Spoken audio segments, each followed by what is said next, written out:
When I heard about Paper Mario, the Origami King, I didn't think much of it. I knew I'd buy it, but after the last two Paper Mario games, my hopes were really low. And then I saw the battle system, and I was left with next to no hope. So, it's a bit surprising to me that I'm going to say this, but Paper Mario and the Origami King is better than I expected. So let's talk about it. Now, when I say it's better than I expected, that's not to say it doesn't have its shortcomings, because it most certainly does. But from the 2010s onward, when we saw the paper world of our favorite plumber take a turn for the worst, I think this installment has a bit more to offer than the last two specifically. I don't know if I'd call this a full-on review, but this game has left me thinking a lot about the series and my thoughts on the Origami King. So I'm going to try and explain my expectations going into the game and what I think most fans of the series feel when they see Paper Mario now. When it comes to talking about Paper Mario, I feel like we need to bring a bit of context into the fold. We have the original turn-based RPGs of Paper Mario World and the new, more action-based style games. I know they still claim it's a turn-based RPG, but come on, really? Look at this. I'm not buying it. The oddity to all this is and always seems to be Super Paper Mario, which did not have a sniff of turn-based action. But if the intention was to make the series more of an action platformer, like I think they want to, then I would have highly recommended sticking to Super Paper Mario's route than what they're doing. I personally think it was a great game and can rival the 1000-Year Door, but we can talk about that in a separate video. This is about the Origami King. Let's set this up. Paper Mario the Origami King takes us right back to a familiar setting, which happens to be the entrance of Princess Peach's castle. The same sequence that opened the original Paper Mario. That's when we get to see what we're up against for the duration of the game. Peach has been folded up, Bowser's having a rough go, and armies of folded enemies who were once residents of the Mushroom Kingdom have all been turned into origami enemies. After a few interesting cutscenes, we get our new partner, our new token move in the confetti tossing, and our new goal to destroy the 5 streamers and stop King Ollie. All of that is standard Mario practice, and going into any Paper Mario game, let alone an RPG, that seems predictably obvious. So that's not where I think people have a gripe with the new games. Obviously, I think the style of Paper Mario is a classic one that will never age poorly, especially by the time it hit the GameCube. With that being said though, through the years, each game has gradually leaned further into the paper aspects of the world, even more so than any other game prior. Origami King has done this. That's one thing I really liked about this game. The way its world is designed, it could only take place in said world. What I mean by that is that everything is built out of paper and it's noticeable. If it was not a Paper Mario game, the world would never work. I know you're probably saying, well, duh, that's the point. But think about the old Paper Marios for a second.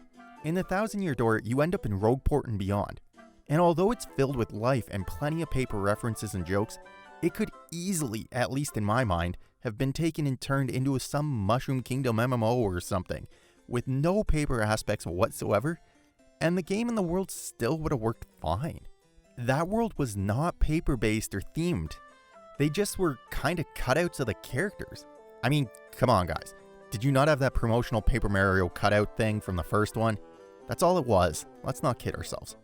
The new games, and especially Origami King, are built in a paper world. Rip-off tabs, cardboard cutouts, everything looks like the perfect cardboard diorama. And because of that, I think it looks amazing. But what I wasn't the biggest fan of was the lack of real creativity or diversity in the characters.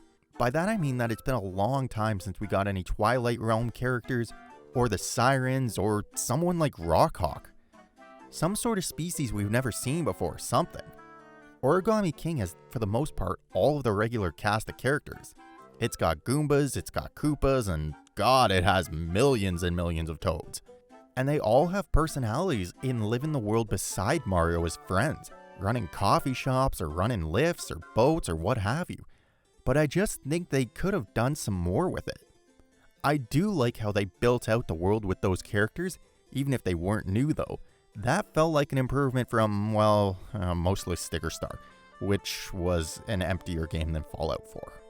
You have locations like a Vegas nightlife run by Sniffits, a religious group of Koopas, and a ninja dojo with different Mario enemies running it. Each of these paper cutouts feel like they had personality in some sense. It made me smile on more than one occasion as well. And that's not even to state the obvious that this is the best looking Paper Mario game to date. However, as much as I love the world, the different environments and characters live, the way they tossed your partners into the game seems a little weak and probably just a poor throwback for what they claimed was missing in newer games. In the turn-based paper games, you had tons of partners, something like 6 or 7 per game, and they all had distinct personalities, goals, and dreams. They also had a plausible reason for joining you and the ability to help you out in battle. In Color Splash and Sticker Star specifically, they did away with most anything to do with partners. But in Origami King, they kind of make their faded return, somewhat. In one sense, to say partners disappeared is sort of wrong, I guess. You always ended up with one new partner by your side that somehow fit the style of the game. For example, you had, what's her name, Christy, the sticker. She was something else. And then you had that little bucket thing that was a little more friendly to be around. And this time you teamed up with Olivia, an Origami princess. She is by far the best partner in recent memory and makes the game pop so much more. Her reason for helping you is she wants to stop her brother who caused this entire mess. But she's more than that. She has a legitimate personality, loves to discover the joys of the world, can be a little awkward and oblivious, and creates so much charm in the game. Her interactions learning about Mario and the world around her are great to see unfold in real time. So that's a plus. But she is still your only consistent partner, and the only one who has a purpose and a common goal. Not just kind of there because the script says so. You do get a friendly Bomb-Omb and Toad Archaeologist, but they're around for a chapter and move on with their lives. It works, I guess, but it never gave me enough time to develop a connection with them. Except for one shocking, horrifying, devastating, sad moment that I will not be mentioning due to managed spoilers. It is sad. So, yes, partners are back like they had been advertised, and they are alright side characters, I guess. But I think people, myself included, would like to see it pushed further and added more in depth. On top of that, partners in battles provide almost no support at all. Sometimes they attack, most times they fall down or fall asleep or do nothing at all. They can't die and they bail out on every single boss fight. So, yeah, could still use some work, but it's not enough of an issue to claim that this game is bad by any means. Now for the part we all really care about. Does that weird spinning wheel battle system suck? Or does it really suck? And the answer for me is, it only sucks because it's not what anybody really wanted. If we looked at it as not Paper Mario and just a wheel-based battle system solo, then I think it has some potential. And I would even say that the reverse wheel system that they do for boss fights were by far some of the best battles in the game, and they took the most strategy to solve. However, it isn't a Paper Mario game, and therefore we can't deal with it on its own, but have to deal with it in the context of the game, which means for a Paper Mario game, again, nobody wanted this. Since Paper Mario made the switch from any semblance of a standard turn-based system to the Sticker Star system to the paint system, and now the wheel system, it just feels like Nintendo is tossing ideas at the wall. They haven't even kept something consistent to iron out any rough patches of the new battle systems. Instead, they just keep creating brand new ones starting from scratch every time. Now, to me, that says they weren't 100% pleased with what they made. So why continue to shove a round peg into a square hole is beyond me. If I were to sum this entire dialogue up in 2 sentences, it'd probably go something like this. Give us the new world, new partners, and the other cool concepts you've tried to implement. Then give us Paper Mario's turn-based battle system from Thousand Year Door that we loved. End of story. It's that simple. Honestly, to me it doesn't seem like rocket science here. I'm all for trying new things in games, new mechanics and what have you, and I'm sure some people would argue against the traditional turn-based system. But in this case, I think it provides much more than what we got. I'll try to break down battles and make it simple because that's really what it is. It's simple. The wheel mechanic works one of 2 ways. You spin it left or right or slide columns up and down to line up enemies in either a line or a group of 4. Once you do that, you get a power up to your attack and you can usually deal with the fight in one turn. if you don't get it right within the time limit, then you usually have to sit around through a turn or two and just keep slugging away in the fight. That's basically it. Outside of bosses where you're on the outside and you have to make your way to the boss, every fight is the exact same. I'd hardly call it even strategy, it just feels more like RNG on how long the fight's gonna take. Some enemy lineups can be solved in seconds, others I swear to God you can't even solve them. Mario has no special moves, items are hardly required, and the only upgrades you get are Mario's HP. Actually, I shouldn't say you don't have special moves, because you do have a couple, but that's RNG if they show up as well, unless you're in a boss fight, and so building a strategy around these moves is completely pointless. Regular battles, I got to use the awesome Velementals move like 10 times, maybe. At least this time around they made it so you always have normal boots and don't end up like Sticker Star where you'd have no stickers and you were completely screwed. But even so, because of the limited quantity of weapon uses before they break, I always opted to waste more time in battle than end it quick with using powerful moves, because I might need them later. I don't know. I guess that wouldn't be such a big issue to me if battles were giving you some sort of XP. But since that's gone by the wayside too, I found myself skipping most of the battles, which I am proud to announce you can skip a lot of battles. Now, on the note of XP, Origami King did try to rectify not having an XP system by making the coins you win in battle a pseudo form of XP so that you can buy items, upgrades, and other stuff. But again, these upgrades just feel sort of pointless. They give Mario extra time on the rotation clock, a defense up, and some extra health, all things I would have preferred to control on my own through level ups, and letting myself build Mario the way I wanted to. I miss being able to spread my HP, FP, BP all equally, or going heavy HP or heavy FP and so on and so forth. It had much more choice to make the gameplay the way you felt was the best way to win. In Origami King, there really is only one way to win. That's sort of my problem.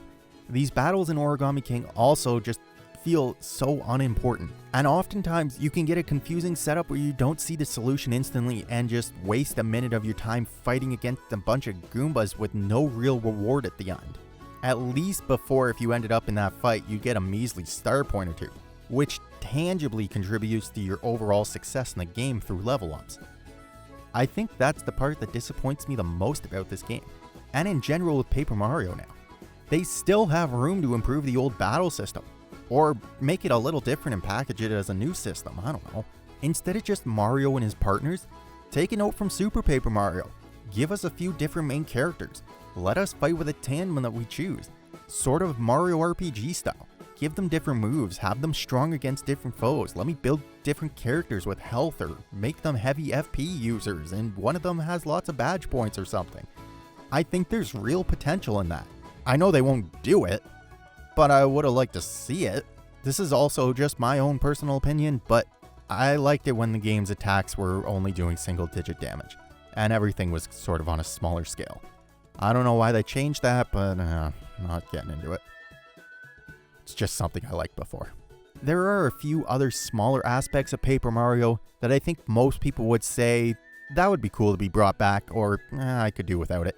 So I'm not going to waste too much time on that stuff, but the things they did add in Origami King work well. So where does that leave us? Well, it's hard to say. I want to state that I like the Origami King, and I like it more than I had expected to as a Paper Mario fan since birth. It has flaws, but in some respects, those are only flaws viewed by longtime fans, not by the developers, and probably not by newcomers.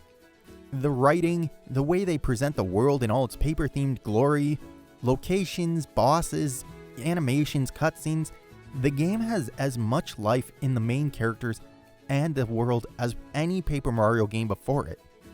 That's the good thing. And that alone kept me playing with a smile. But the glaring rip in the game's fabric comes down to the battle system, that longtime fans just didn't want.